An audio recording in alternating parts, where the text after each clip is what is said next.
Every member of my family has graduated from NAU.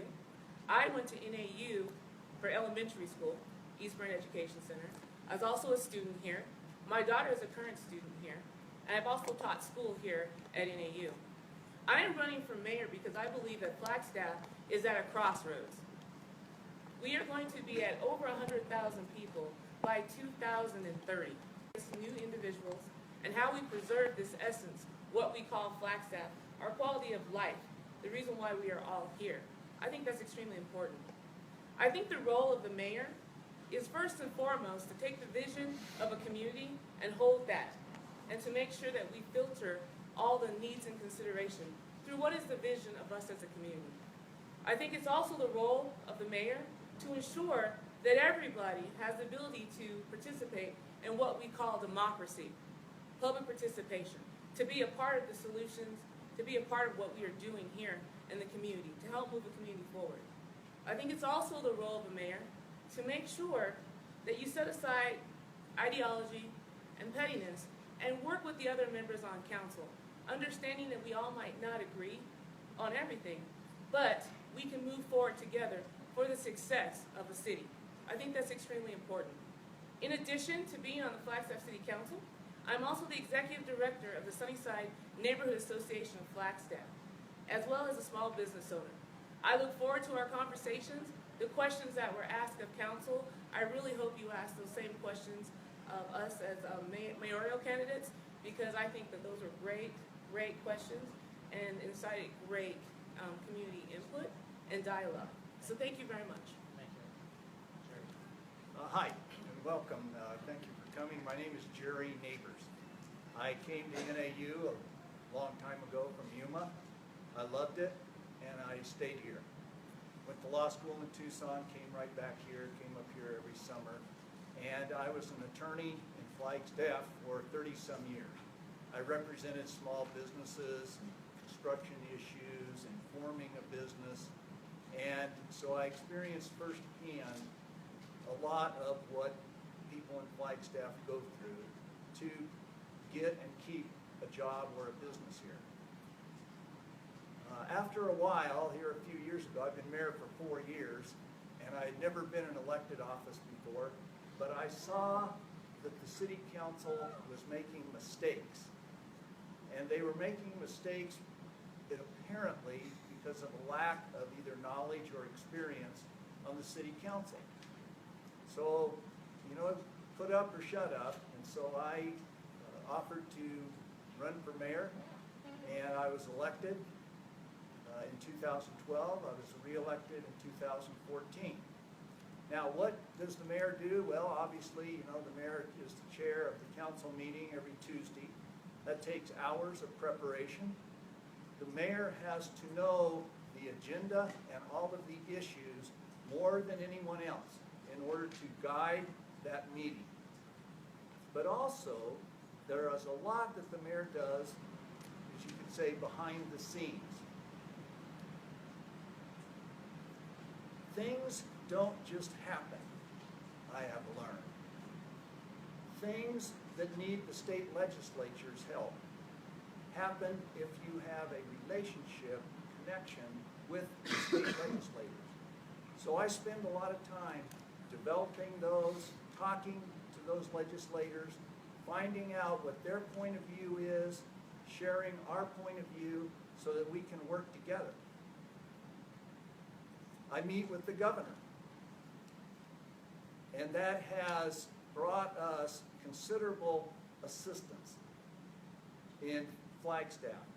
We have a well field about 30 path to get that water to Flagstaff.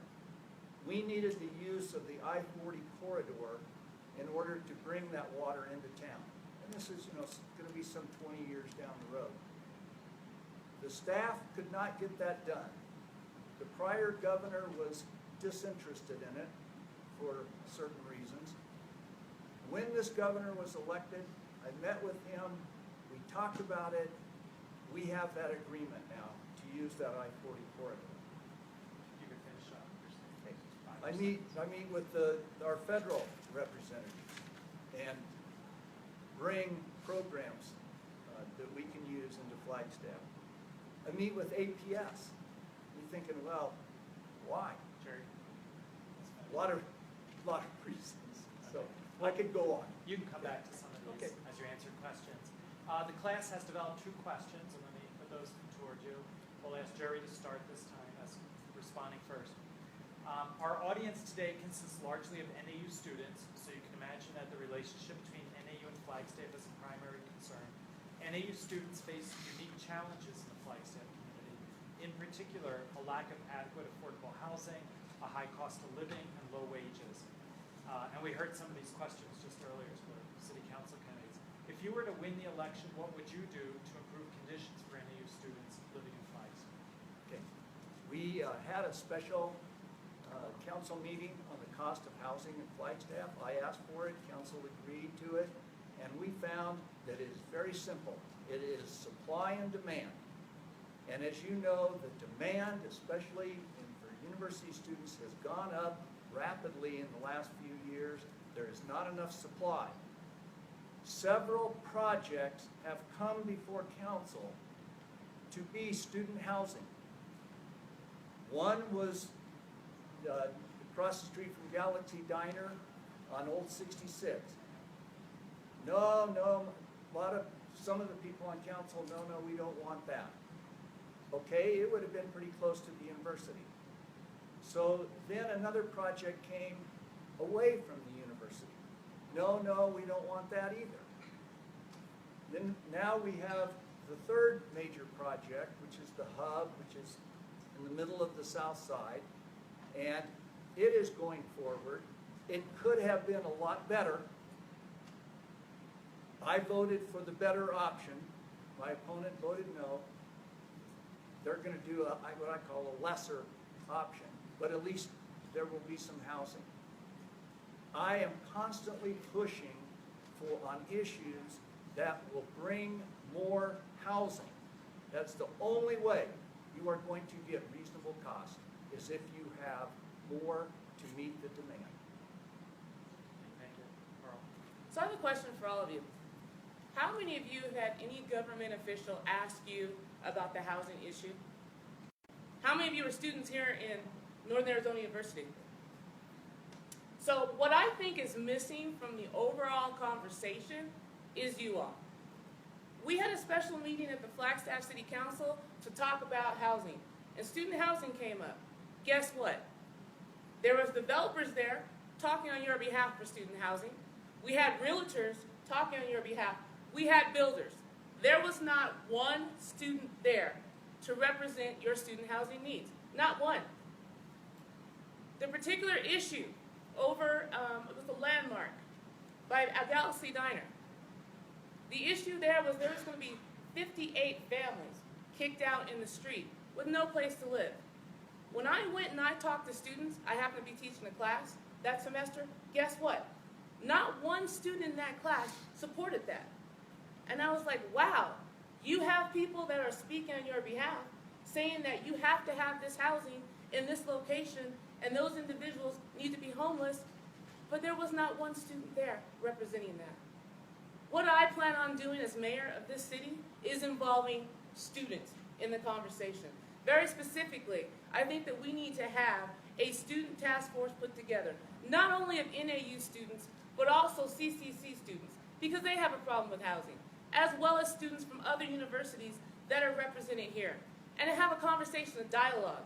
Because when I talk to students in my class, one-on-one, in the different classes I have taught, you know what they're saying? There's issues with safety. We have issues with food. We have issues with how much the student housing high density is costing us. We don't have the money for that at $800 a room. So I would like to actually sit down with you all and have a conversation as a city to see what your needs are. I'd also like to do that in the virtual world, because I know students are busy. I know your caseloads are heavy. I know you might not be able to come to a meeting. But I'd actually like to sit down with you all and see, what do you guys think about housing? Where do you think housing should be? And not only housing, because I know that there's other issues. As a third-generation daughter of Flagstaff, I know there's other issues that students have that have to do with safety, transportation, food security, things like that. So that's what I plan on doing as mayor here in the city of Flagstaff. Thank you both. Last week, we held an initiatives forum, and representatives from the 5 local regional initiatives were here and presented information to the students. I'd like to go through each of the propositions and ask you to go on the record either supporting or opposing each of those propositions. So the first one is Proposition 410, which is for the Coconino Community College, and I believe we start this time with Chloe. Yes. Yes. Okay. Proposition 411, which is renewing support for NAPTA. Jerry? Yes. Yes. Proposition 412, funding of the new city courthouse. Definitely. Yes. Proposition 413, which is preserving the Greater Buffalo Park parcels. Yes. Reluctant, yes, it has a flaw in it. Okay. And the 5th one is Proposition 414, raising the minimum wage to $15 an hour. No. No. Thank you. And now we will open the forum up to questions from the audience. Who would like to ask a question of our mayoral candidates? Yes. This is on an environmental topic. But recently in Flagstaff, the Flagstaff region, there's been a huge decline in pollinator population, specifically honeybees and local bumblebees. A lot of that's to do with food resources, specifically agriculture and landscaping, and pesticide use. I was wondering what you guys would do to sort of revise a lot of the landscaping practices and the pesticide use in Flagstaff and Flagstaff region to promote the health of ecosystems and pollinators.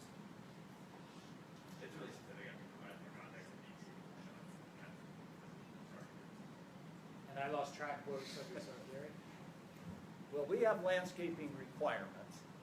Every business has to meet certain landscaping requirements. Every subdivision has to preserve a certain amount of the natural resources. What the city could do about pollination and the bee issues, frankly, I don't know. It's never even come before us. I have no idea. I don't like to give an opinion on something that I haven't had a chance to study. That's close to your question. Carl? So I'm working on a PhD through Prescott College, and we actually had a class on the disappearance of bees, and it's a major issue here in the United States. One of the things I think we could do as a city, and it has come before council, however, there was not council will, is to talk about how we plant city property, and the fact that we could actually plant things that bees like, butterflies like, and actually do edible landscapes, which would also help with some of, not all the food security issues here, but definitely help as a way to provide food as well. But there was not council will to continue that forward. I'd be really interested in having a group come before council to propose something like that again.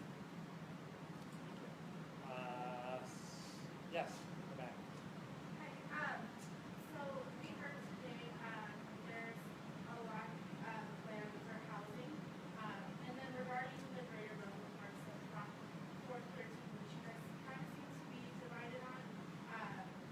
I just want to know how you think we can balance the lack of land for housing with maintaining the outdoor aesthetic of Flagstaff, because I think the greater Buffalo Park initiative was proposed by locals who really want to maintain as much land as possible so that, Flagstaff remains this outdoor town.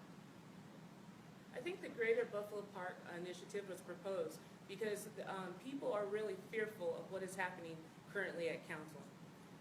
Before this particular proposal went forward, we had council meetings about selling the Buffalo Park Annex, about selling the Y, and I think that the people in Flagstaff were really, really concerned that we were going to sell everything and not have anything left, which is part of our quality of life. I think that we do have property here in Flagstaff that can be developed. NAU, for example, has property that would be ideal for not only student housing, but housing for professors, housing for staff, things like that NAU is not utilizing. I think it's the purpose of all of us coming together to find out who owns what property. Is it state land? Is it city land? Is it federal land? And where would be the most appropriate place for certain types of development? But I really think that you see the Buffalo Park proposal on the ballot now because people were really concerned at what city council was doing, and they wanted to make sure that something was preserved for future generations. Thank you, Jerry. regard to the Buffalo Park initiative, there is one area that is a logical and frankly ideal commercial portion that has a lot of value to the city and would not impact on anything else, anybody's view or anything. And unfortunately, it was included in all of the rest of the Buffalo Park property or the Millen Mesa property that should be preserved. So that's why I say I have a little reluctance on that one. We have land in the Flagstaff city limits. The problem with it is it doesn't have water, sewer, and roads. And so if we had a great aerial photograph, you would see the area behind Little America. For example, there is a large area back there. It's in the city limits. It's ideal residential property.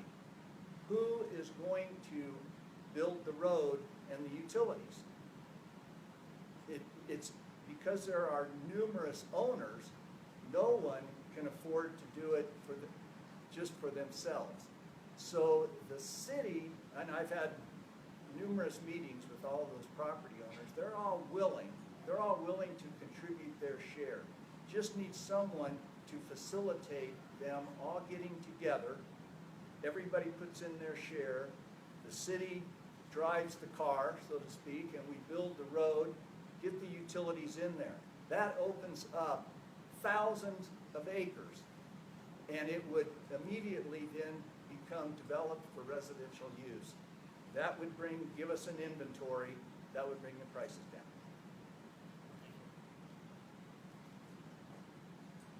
Okay, is climate change an issue that needs to be addressed by our city council, and how do we work with council members to address this issue? I'm just thinking because most of our communities are right by the wild urban interface. Climate change, generally, okay. The city, for itself, now it is not putting any rules on anyone else, and I'm not sure how much rules we could put on, but for setting an example, we have considerable solar panels. You don't see them so much because they're out at the sewer treatment plant, which uses a huge amount of electricity. We have about 10 acres of solar panels out there. We have some, on our various city buildings.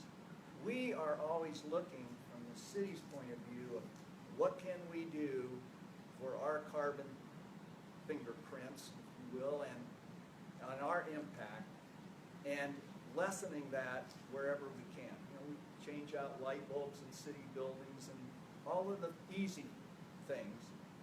And we're trying to set an example on solar, but so far we have not mandated very much.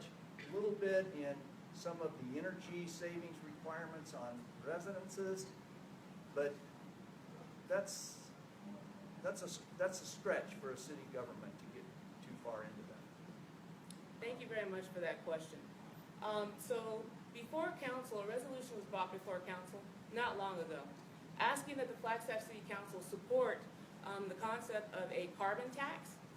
And Jerry stated publicly that he did not feel that climate change was a local issue. And so unfortunately, that particular resolution did not move forward. I supported that resolution. I think climate change starts at home. I think climate change is a local issue. And I think that we as a community can be working on climate change. Thank you. Questions? Yes. Yeah. So to return to the issue of wage theft in the hotel industry in Flagstaff, what will you, as mayor, do to help workers, many of whom are undocumented, that are making below the minimum wage?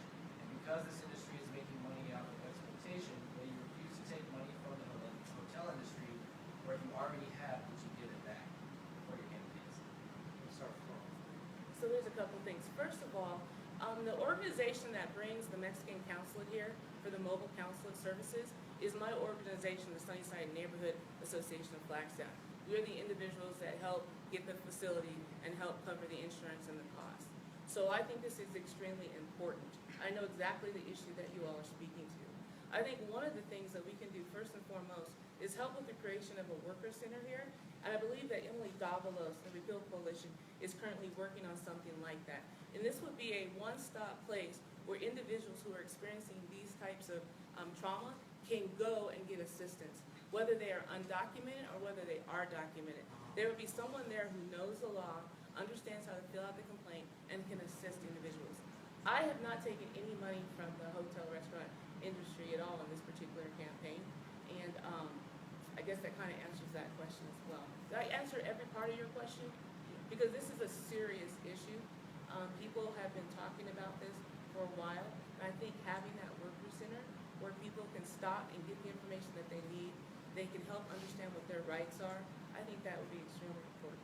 And I actually have been talking with Emily about that, and I told her that I would be more than happy to be a part of that. The Murdoch Community Center has space. I'm on that particular board of directors, and there was some talk about perhaps doing at least a small, maybe a couple hours a week type of a drop-in thing, to at least have information there. Thank you. Jerry? I know some of the hotel owners, and I have received some donations from maybe a half a dozen hotel owners. I talk to them pretty regularly. I have no reason to believe that they are taking advantage of anyone. I have no evidence of that. And of course, the obvious problem is if that worker complains, who do they complain to? Do they complain to the government, of course, and then are they exposing themselves to some kind of deportation? So obviously they don't want to rock the boat. But the fellows and ladies that I talk to about hotels are, what they have told me is they have a hard time getting employees at $10 an hour. So they seem to be paying pretty well. Other questions from the audience? My question is related to the Hopi water settlement issue. So the city and the tribe have been in litigation for years now over this snowmaking on Snowball. City staff and the city attorney negotiated with the tribe in good faith to come to a conclusion which they recommended council to pass. Now, Councilmember Evans, you voted in support of that. Mayor Neighbors, you voted opposed to that.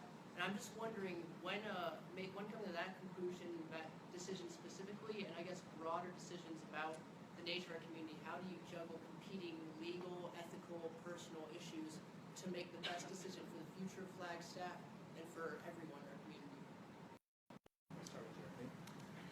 All right, first let me say that I have toured up on the Snow Bowl with the members of the Hopi Council, the chairman and the vice chairman.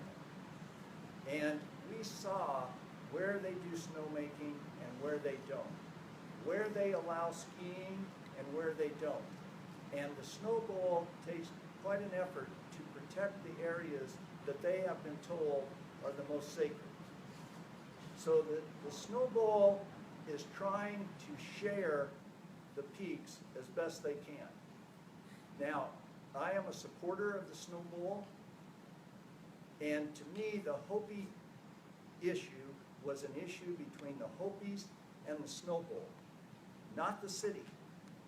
And so my position was, let the Snow Bowl step up and settle the case, argue the case, litigate the case, whatever they want to do.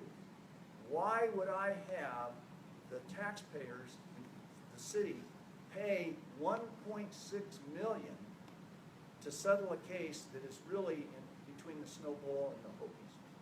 So that's why I voted against it. It was 1.6 up front, and then it was several $100,000 every year indefinitely. And I just did not believe that was in the best interest of the taxpayers. And the case did get dismissed. The Hopis are still arguing about that, but the case is dismissed.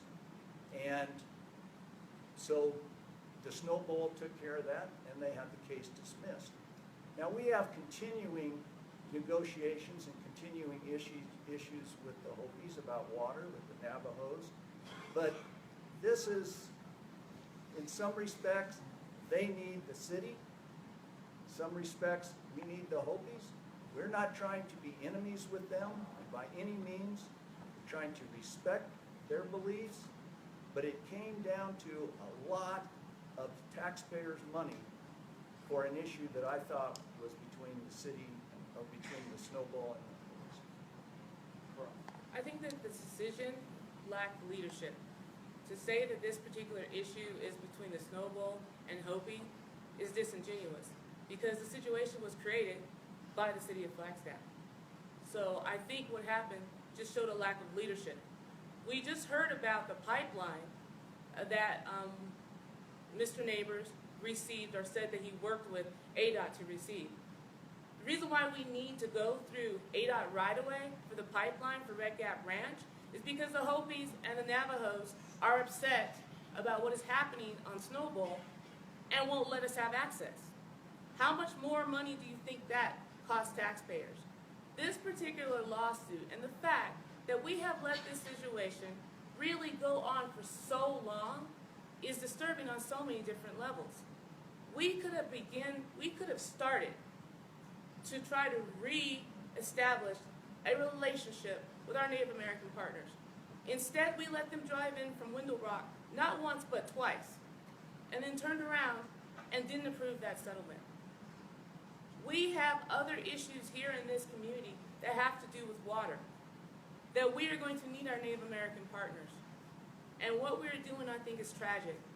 The $1.6 million would have at least been a settlement. Then the ongoing expense of $280,000 to $300,000 a year, guess what? That's about what we get with the Snowball contract. So right now the lawsuit has cost us almost $850,000. That's how much it's cost the insurance company. That's taxpayer dollars. We pay the insurance company. We could have just settled this and moved on to other important water negotiations. We have Red Gap Ranch. We have the Hopi Navajo settlement, which is still negotiating stuff with the Little Colorado.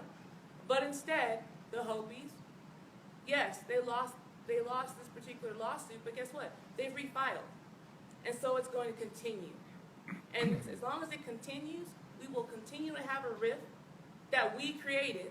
So to say that it's about the Hopis, or it's between the Hopis and the Snowball, is just completely lacks leadership and is just disingenuous. That's how I feel about it. I think that we could have put an end to it. We could have tried to provide some kind of closure to it, and we could have moved on as a community. And we chose not to do that. Current leadership chose not to do that. Questions? So we talked a lot about water problems, especially growing up in the Southwest. You made an earlier statement that the Flagstaff population is going to reach 100,000 by 2030. I just want to hear continuous plans, more water security, and future water plans that we will need as a Flagstaff. First of all, in case you guys also want to know, this was the question I was in the Arizona Daily Sun on Sunday. Flagstaff County needs to become an active water management area here in Arizona. I think that's important. I think while we have done some work with conservation, and we're really good at conservation, I think there's more to be done. One of the things we haven't looked at is the tiered water rate structure for commercial, as well as incentives for conservation with commercial. That's something that this particular city council chose not to do. I think we need to reopen our water our adequacy document and look at making some changes within that. Something else that we're not doing when it comes to the water rate, I voted against the current water rate structure, is that we are not addressing the fact that we are going to need a pipeline. And we need to start figuring out how we're going to pay for that pipeline now. We can't punt it for 5 years. We can't punt it for another 10 years. We need to figure it out now. It's estimated to cost between $280 and $300 million. That is not something that we can simply bond for. That is not something that we can raise the sales tax for. We need to come up with a strategic plan on how current growth, which is making the need for this particular pipeline, how that's going to be addressed. Again, the fact that we have a very negative, yes, there are some things that we do work with our Native American partners on, but we have one negative thing hanging out there that we cannot get resolved. It's not helping any of the water discussions. It's really not. The fact that we have to take a different alignment because they wouldn't let us go across their property, that's an issue. We truly need to sit down with our Native American partners and figure out how we're going to configure ourselves, what our relationship looks like past this contract. What we're doing right now as the city of Flagstaff is we're letting one contract dictate all our water terms. One contract. And that's just a poor way of doing business. That's a poor way of operating as a community. That's a poor way of running a society. Okay, I meet with the water department quite regularly, and I go to water conferences all over, go to meetings about the Little Colorado River issues, and know quite a bit about water. And the water department, our utility department, makes it very clear that we cannot conserve enough to take care of our future growth. We conserve a lot. And when we started using reclaimed water for most all of the public irrigation, our water use per capita came way down. And that's great, and we do have a new approved a new incentive for water conservation, but that's not going to get us all the way there. So we are fortunate in that the wells we have around town, and of course Lake Mary, they do not draw the aquifer down very much at all. We have a very sustainable aquifer for what we are doing right now. But the well field that is out at Red Gap Ranch, about 30 miles, is good water and it is prolific water, and it has been tested and it does not draw down its aquifer. So that is our future water. Now, the I-40 corridor is, boom, the most direct. And ADOT would not let us have that for a long time. Now we have it. Yes, it will be expensive, but it's a little bit too early to start putting that money in the bank, because the people of the future growth are the ones that should pay for that future water. And so we need to kind of balance between the people who are here and as the growth happens, so that everyone is paying equitably for that future water. So it's a very complicated issue, but it's there. We are fortunate that we have the water available. We have the water rights. And thank goodness we don't have to get any Colorado River water and fight with everybody over that. Thank you. We have time for a couple more questions.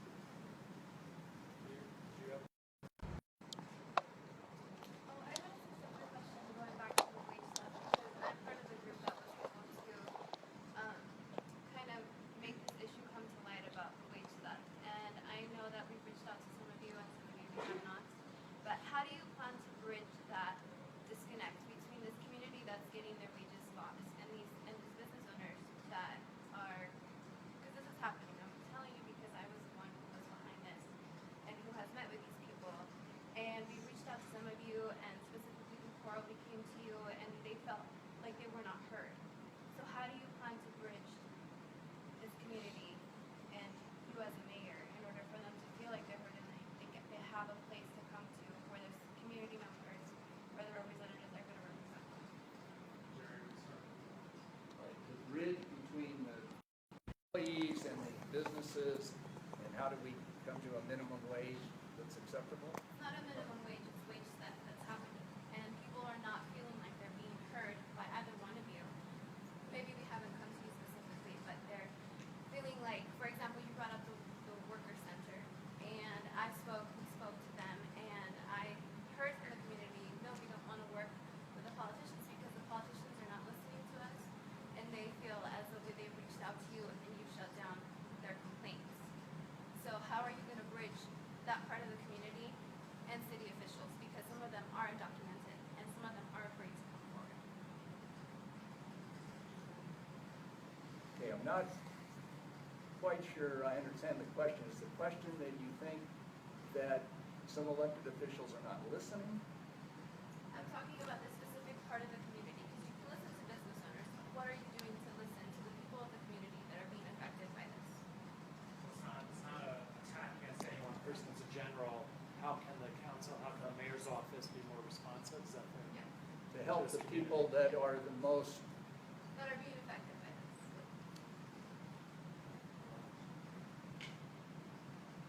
you know, you can't legislate away every problem. And sometimes people think that, well, if we go and we make enough noise in front of the elected officials that somehow they will pass a law that will remedy this issue. That is not always the case. And there's always two or more sides to every issue. Certainly, any city wants to take care of the people who need the care. We have to balance that, I have to balance that with all of the other needs that we have in the city and how much money we have to work with. We have a Flagstaff Housing Authority which provides very low-cost housing, and we are always trying to build more of that. One of the reasons I wanted to sell some of the city property was to get the money to build low-income housing facilities on other city property that we own. So I'm always working that angle. We have a number of programs in the city that help people that need it. The after-school program. If you work until 5 and you have children in school and they have no other place to go after school is out, we substantially fund that program to help people who need to be at their job and can't afford the daycare. So there's a list of things that we do to try to help the people that need help. But at some point, that becomes not just a government fix, it becomes a fix that has to be done by the citizens as a whole. We have a lot of good charitable organizations here and foundations that do a lot of work in that regard. It's not just always the city. So I want to tell you that I heard what you said, and I took that to heart. Because I've worked a long time with the undocumented immigrants here in the city, and the fact that there's some people that I met with that think that I didn't understand what they said, I take that to heart. I'd like to meet with them again. What I took back from the meeting that I had in the hallway at Killip was that we were going to get together and discuss this worker center and how that could be established, because people were not willing to give exact names or exact locations. It's kind of hard to go out and say, hey, this is what I've heard, when you don't know what you've heard because there's nothing. And so when I left that particular meeting in the hallway with everybody, I thought that what we were going to work toward was something like a worker center where people could feel safe, where the information that was there, it was not necessarily a government center, but there were people in the community who could be there to help facilitate that conversation. And you know what? Obviously, I didn't hear what it was that I thought that I heard. So if there is a need for us to have another conversation, bring more people in, and really get down to what is it going to do, or how can we address this issue in a way that provides them safety. Because I completely understand the concept of being undocumented and not wanting to come forward. Because one, you don't want to go back necessarily to wherever it is that you're from, whether it be Mexico, Guatemala, or some other places. And the fact that you also don't want to lose your job at the same time, right? So I completely understand that. So what I would tell you is that I'd like to have another conversation about that. I personally think, I know I've talked to Emily several times about the Worker Center, that I really think that that is a good place that could be established, that's not government, that's run by the community, that has the information there to help people address the issue. Other questions? Any other questions from the audience? Yeah. Mayor Neighbors, you talk about how we need more supply of housing. I say this is an information session, so No, I know. No, it is. I'm just wondering, how do we balance that in neighborhoods that already have big transit issues? I know the stretch of Milton, specifically, between where it turns into Butler and between downtown, is already experiencing high traffic. So, what iteration do you think of a high density? Because I agree, high density housing needs to be built. But what iteration of that do you think could be built that would manage people's historical and logistical concerns? So the question is, how do we think we can have high density but still maintain the character? Is that basically the question? So we have a way to do it. At least the city thought we created a way to do it, and that was through this transit zone conversation, right? And that particular conversation is coming back before council, so I've asked for us to look at it again. And definitely, it's a much bigger conversation than the 2 minutes that I have. But one of the things we were looking at in council was how do we encourage redevelopment, but how do we do it in a way that's actually going to provide redevelopment in a neighborhood that needs redevelopment, but keeps and maintains the current historical structures, not structures, but sense of place. And how do we transition and make it look like the rest of the neighborhood, so to speak, right? And I can tell you that I personally think that staff misread the code, at least the way I read the code. And that's really what's at the heart of the conversation when it comes to this whole hub issue, is that in a transect zone, you're supposed to transect. It's supposed to be gradual. It's supposed to encourage redevelopment within these areas that need it. Bring higher densities, but maintain the core of that particular community. And what you see is the fact that the hub doesn't even look like anything else in the neighborhood. It goes from like a 1 and 1.5 story to like, what, 5? And so that's really, that's the heart of it. And so there's gonna be a much broader community conversation about that and about these transect zones. And it's coming before council shortly. Because I've asked for that to come before council again and for us to really look at it. Because if I think the code has been misread, if you have community members that think the code has been misread, but it's proven that the code is not misread, maybe we need to just get rid of transect zoning completely and start over again as a community and say, how do we do this in a way to preserve the essence and the core of these historic neighborhoods? How do we do this without displacing the current people that live there? I live in the house that my grandfather built in 1942 in the heart of the South Side, right up from the Larry Street Market, right? So how do we preserve that and the people that are there now and still welcome new people? And that's the community conversation that's getting ready to happen to come forward. Sure. Okay. First of all, keep in mind that areas change. Sometimes the change is for the better. Now, if you want to use the hub as an example, the hub is being built on an area that was a junkyard. And it was a few kind of crummy commercial buildings, and everything behind it was a junkyard. And one of the other things that got torn down was an old gas station, lube shop. This is good. This is what we want. Get rid of the junkyards, get in good urban property where a lot of people can live and not necessarily have a car. And the hub, of course, they sell their rooms without a parking space. They say, if you need a parking space, maybe you don't want to live here, because that's not what we're about.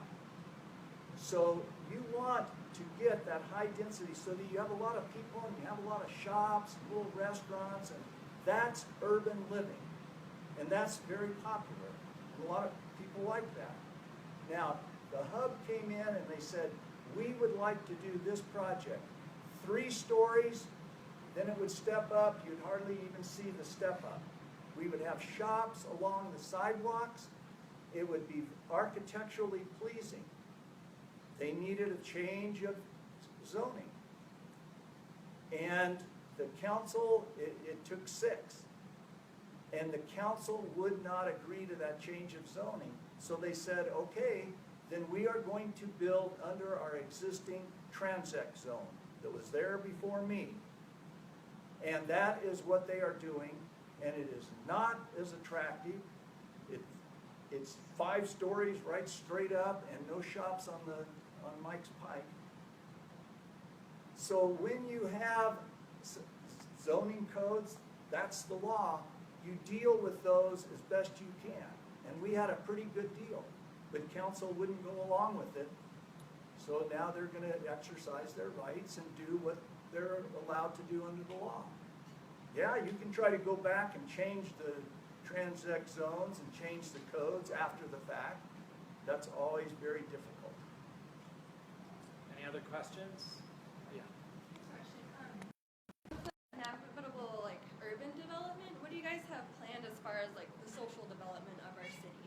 Where are the counseling services going to come from? Where's the worker center going to be? When is that going to be created? What about more cultural and arts centers here in Flagstaff? And how do we develop that in conjunction with the cool shops and the houses and the restaurants? With a couple of things you mentioned there. Our cultural centers, we're always working on that. They get substantial funding from your sales tax for developing the arts and sciences in Flagstaff. And there's even talk about perhaps we can get some kind of a grant and get a way to get funding and have a downtown arts area with a performing studio. So that we're always looking at that kind of thing. Where are the cute shops and restaurants going to come, and where are they going to be? They are going to be where the people are. And the Aspen Place Shopping Center, over here a ways, now that is developing. You've got the big apartment building right there, right across the street from the shops. Most of those shops are now filled up. There's a lot of activity there. Talk to people that live in those apartments, the Aspen Place apartments. They love it. There are people that like that kind of urban living, and it fits their style, and that's fine. Every city eventually gets that, and Flagstaff is growing up. It's like a college student age, maybe, and it is growing up, it is maturing, it is becoming a city. And people want that kind of urban living in a city.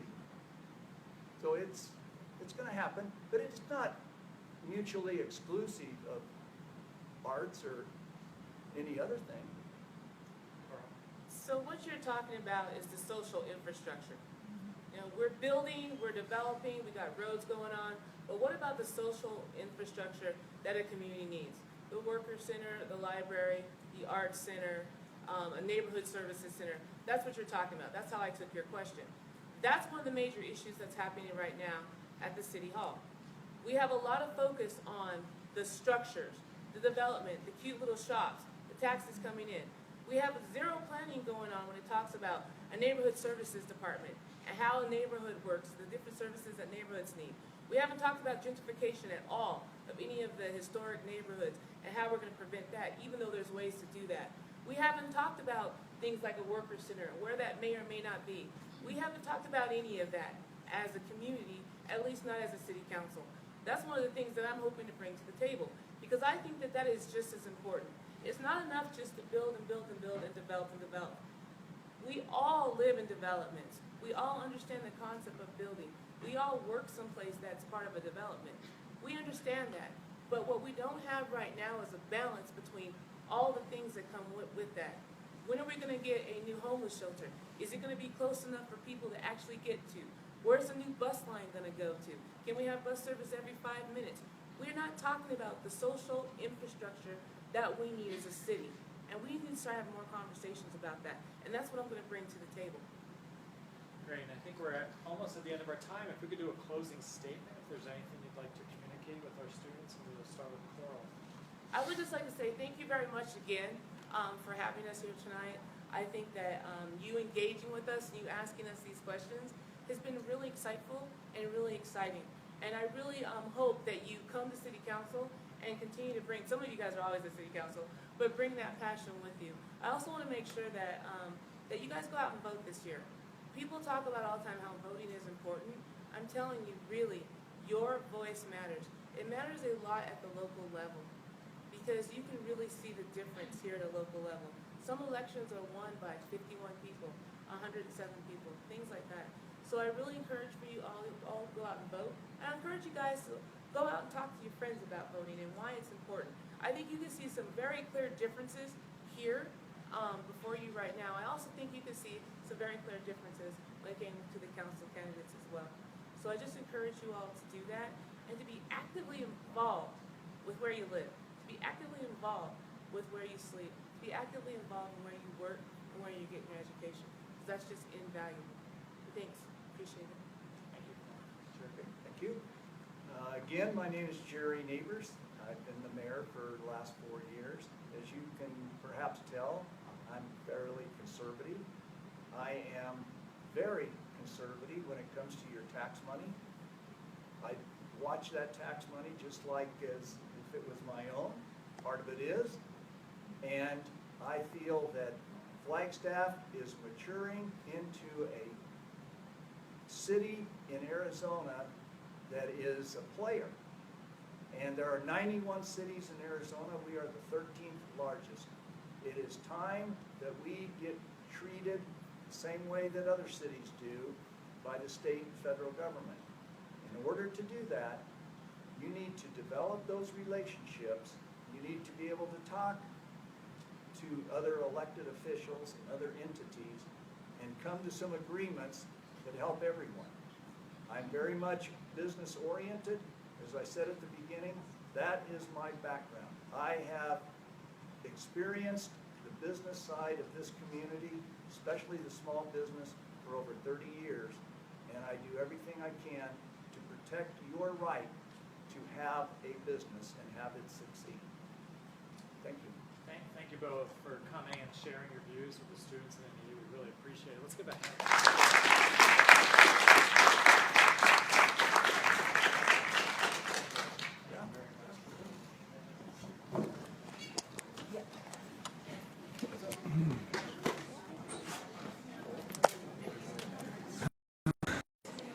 So that's a wrap. You saw it firsthand. Share it, let your friends know, watch it again, get yourself educated, ask questions, and vote this November. Thank you guys. Have a good night.